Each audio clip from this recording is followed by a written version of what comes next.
আজ তোমার সঙ্গে আমি খুব সোজা কথা বলবো। কোনো বড় বড় শিক্ষা দেব না। অনেক জ্ঞান তোমার মধ্যে আছে আমি জানি। কোনো ক্লাসও নেব না তোমার জন্য। কেবল সেই কথাগুলো বলবো যেগুলো জীবনের কষ্টকে বদলে দিতে পারে। তুমি হয়তো এখন এমন একটা জায়গায় দাঁড়িয়ে আছো যেখানে চারপাশে অন্ধকার ছাড়া আর কিছুই দেখছো না। হয়তো আজ রাতেও ঘুম আসেনি তোমার। হয়তো মনে হচ্ছে সবাই আমাকে ছেড়ে চলে গেছে, আমার কোনো দাম নেই, আমি হেরে গেছি। কিন্তু শোনো বন্ধু, তুমি একা নও। এই পৃথিবীর প্রায় সব মানুষই জীবনের কোনো না কোনো সময়ে ঠিক এরকমই অনুভব করেছে। কিন্তু যারা থেমে গেছে তারা হারিয়ে গেছে, আর যারা দাঁড়িয়ে লড়েছে তারা একদিন সেই কষ্টকেই নিজের শক্তি বানিয়ে ফেলেছে। আজকের এই কথাগুলো তুমি যদি মন দিয়ে শোনো, তাহলে হয়তো একদিনেই সব কষ্ট চলে যাবে না, কিন্তু আজ থেকেই তোমার মন বদলাতে শুরু করবে। তুমি বুঝতে পারবে কষ্টকে জয় করার রাস্তা তোমার হাতেই রয়েছে। তো কষ্ট জীবনের শত্রু নয়, কষ্ট আসলে জীবনের শিক্ষক। কষ্ট ছাড়া কেউ বড় হয়নি। যে মানুষ আজ উঁচুতে দাঁড়িয়ে আছে, তারও একসময় অন্ধকারের মধ্যে দিয়ে হাঁটতে হয়েছে। কিন্তু আমরা ভুল করি এক জায়গায়, আমরা কষ্টকে শত্রু ভেবে পালাতে চাই। যখন পালাই তখন কষ্ট আরও বড় হয়ে আমাদের সামনে দাঁড়ায়। যখন আমরা কষ্টের দিকে মুখ ফিরিয়ে বলি, হ্যাঁ আমি জানি তুমি আছো আর আমি তোমার সঙ্গে লড়বো, আর সেই মুহূর্তেই কষ্ট তার ক্ষমতা হারিয়ে ফেলে। তুমি যতদিন কষ্টকে অস্বীকার করবে, ততদিন কষ্ট তোমার জীবনের রাজত্ব করবে। তুমি যেদিন মেনে নেবে, হ্যাঁ আমার জীবন এখন কঠিন কিন্তু আমি এগোবো, সেদিন থেকেই কষ্ট ভাঙতে শুরু করবে। তুমি জানো বন্ধু, জীবনের সবচেয়ে বড় ভ্রম, বড় ভুল কি? আমরা ভাবি কেউ একদিন এসে আমাদের সব কষ্ট মুছে দেবে, কেউ এসে আমাদের হাত ধরে টেনে তুলবে। না না, এই পৃথিবীতে কেউ সেটা নেই। যারা আছে তারা নিজের মতোই ব্যস্ত, তাদেরও কষ্ট আছে, তারা হয়তো তোমাকে সাহায্য করবে, কিন্তু তারা তোমার জন্য তোমার লড়াই লড়বে না। তুমি যদি বসে অপেক্ষা করো যে কেউ এসে তোমাকে বাঁচাবে, তোমাকে বাঁচিয়ে নেবে, তোমার কষ্টটাকে অনুভব করবে, কষ্টের হাত থেকে তোমাকে মুক্তি দেবে, তাহলে তুমি বছরের পর বছর একই জায়গায় আটকে থাকবে। এই উদ্দেশ্য, এই আশা কোনোদিন তোমার পূরণ হবে না। তুমি একা হলেও তোমাকেই দাঁড়াতে হবে, নিজের পাশে দাঁড়াতে শিখতে হবে। যখন তুমি নিজেকে নিয়ে এগোতে শুরু করবে, তখন দেখবে ধীরে ধীরে কিছু মানুষ তোমার পাশে এসে দাঁড়াবে। কিন্তু সেই প্রথম পদক্ষেপটা তো তোমাকেই নিতে হবে। তাই তুমি নিজের পাশে দাঁড়াও। তোমার জীবনের সবচেয়ে বড় শত্রু যদি কিছু হয়, তা হলো অতীতের জন্য আফসোস। তুমি যদি বসে বসে ভাবতেই থাকো, কেন ওভাবে হলো, আমি যদি তখন ওই কাজটা করতাম, আমি যদি ওই মানুষটাকে না চিনতাম, তাহলে আজকে ও হারিয়ে যেত না, আজকেও হারিয়ে যেত না। অতীতকে পাল্টানোর ক্ষমতা এই পৃথিবীর কারোর নেই, কারো নেই। অতীত একবার যা হয়ে গেছে তা আর ফিরবে না, কিন্তু আজকে তুমি যা করছো তা আগামীকাল বদলে দিতে পারো। যদি আজও তুমি পিছনের দরজার দিকে তাকিয়ে থাকো, তাহলে সামনে যে দরজা খুলে আছে সেটাই তুমি দেখতে পাবে না। অতীতকে শ্রদ্ধা করো, ভুলগুলো থেকে শেখো, তারপর ছেড়ে দাও। অতীতের শিকল বেঁধে থাকলে তুমি কখনোই সামনে এগোতে পারবে না বন্ধু। তুমি হয়তো সোশ্যাল মিডিয়ায় কারো ছবি দেখলে মন খারাপ করো।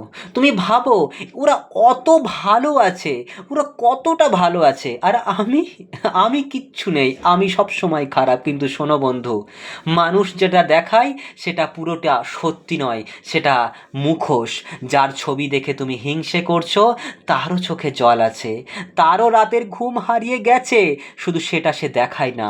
যখন তুমি অন্যের সঙ্গে নিজেকে তুলনা করতে শুরু করো, তুমি নিজের আনন্দটুকু নষ্ট করে দাও, তুমি নিজের যুদ্ধের কথা ভুলে যাও। তোমার পথ আলাদা বন্ধু, তোমার সময় আলাদা। তুমি তোমার লড়াই চালিয়ে যাও। কালকের থেকে আজ যদি 1 ইঞ্চি এগোতে পারো, সেটাই তোমার জয়, সেটাই তোমার সাফল্য। কখনো কখনো কষ্ট আসে অন্য কারো জন্য। কেউ তোমাকে আঘাত করেছে, হয়তো তোমার প্রিয় মানুষটি তোমাকে আঘাত করেছে, যাকে বিশ্বাস করতে সে বিশ্বাসটা ভেঙে চুরমার করে দিয়েছে। তুমি সেই কষ্টকে ধরে ধরে বাঁচতে থাকো। তুমি ভাবো যতদিন না সে শাস্তি পায় আমি শান্তি পাবো না, কিন্তু আসলেই এই রাগ আর ঘৃণা তোমার মনকে আরো গভীর করে তোলে। ক্ষমা করা মানে ভুলে যাওয়া নয়। আমি ক্ষমা করতে বলছি তার মানে এই নয় যে তুমি তাকে ভুলে যাও। ক্ষমা করা মানে আমি আর আমার কষ্টকে ধরে রাখবো না, আমি আমাকে মুক্ত করব। যে মানুষকে তুমি ক্ষমা করছো সে হয়তো তার প্রাপ্য নয়, ক্ষমা করার যোগ্য নয়, কিন্তু তুমি প্রাপ্য কিসের জন্য? একটা হালকা এবং শান্ত মনের জন্য। আর তোমার জন্য তাকে ক্ষমা করে দিতে হবে। কষ্ট শুধু মাথার ভেতর নয়, শরীরের ভেতরও বাসা বাঁধে, তাই না? তুমি যদি দিনের পর দিন ঘুম না করো, ভালোভাবে না ঘুমাও, ভালোভাবে খাওয়া দাওয়া না করো, সারা দিন ফোন স্ক্রল করে করে সময় নষ্ট করো, তাহলে তোমার মনের কষ্ট আরও বাড়বে।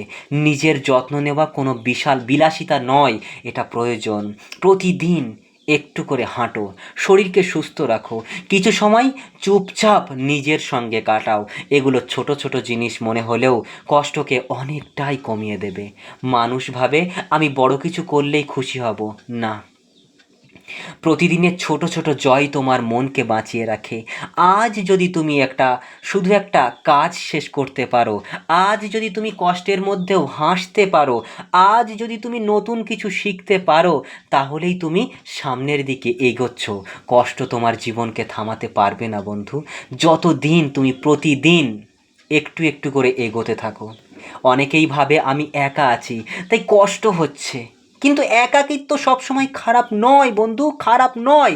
একাকিত্ব অনেক সময় তোমাকে নিজের কথা শোনায়, তোমাকে নিজের কথা বোঝায়, তোমাকে নিজের ভেতরের শক্তির সঙ্গে পরিচয় করায়। যখন চারপাশে কেউ থাকে না তখনই তুমি নিজের আসল সাহসটা খুঁজে পাও। তুমি একা মানে তুমি দুর্বল, এই ধারণাটা ভুল।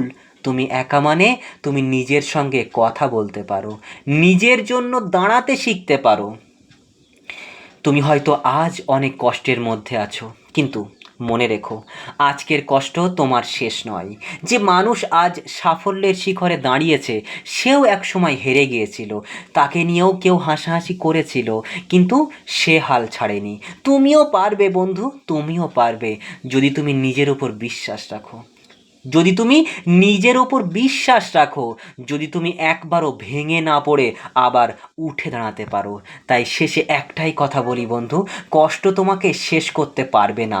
যদি তুমি তাকে জয় করার জন্য লড়তে থাকো, তাহলে একদিন কষ্টই তোমার শক্তির কারণ হয়ে উঠবে। তুমি আজ যে জায়গায় দাঁড়িয়ে আছো সেটা তোমার শেষ নয়, এটা তোমার পথের একটা ধাপ মাত্র। আজ তুমি যদি মন দিয়ে এগোতে শুরু করো, একদিন তুমি পিছনে তাকিয়ে হাসবে আর বলবে ওই কষ্টগুলোই আমাকে গড়ে তুলেছে, আমাকে সাফল্যের শিখরে পৌঁছেছে। ওই কষ্ট না পেলে হয়তো আমি এখানে আসতাম না, হয়তো এরকমটা করতাম না, হয়তো এতটা ভালো জায়গাতে আসতাম না।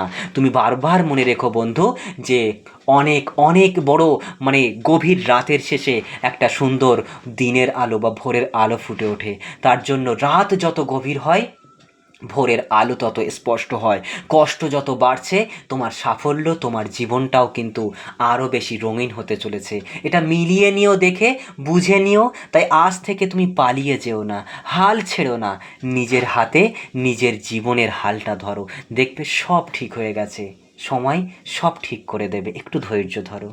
তো আজকের এই কথা সম্পর্কে তোমার মতামত অবশ্যই কমেন্টে জানিও। ভিডিওগুলো কেমন লাগছে অবশ্যই একটা কমেন্ট করো। হয়তো কমেন্ট করতে সময় লাগবে না, যদি সময় একান্তই লাগে অন্তত কিছুটা লাভ ইমোজি দিও যদি ভালো লাগে। আর যদি খারাপ লাগে তাহলে সেটাও আমাকে বুঝিয়ে দিও অন্য কিছু রাগান্বিত ইমোজি দিয়ে। আপাতত আজকের আমি বিদায় নিচ্ছি, পরবর্তী দিনে আবার তোমাদের সঙ্গে দেখা হবে।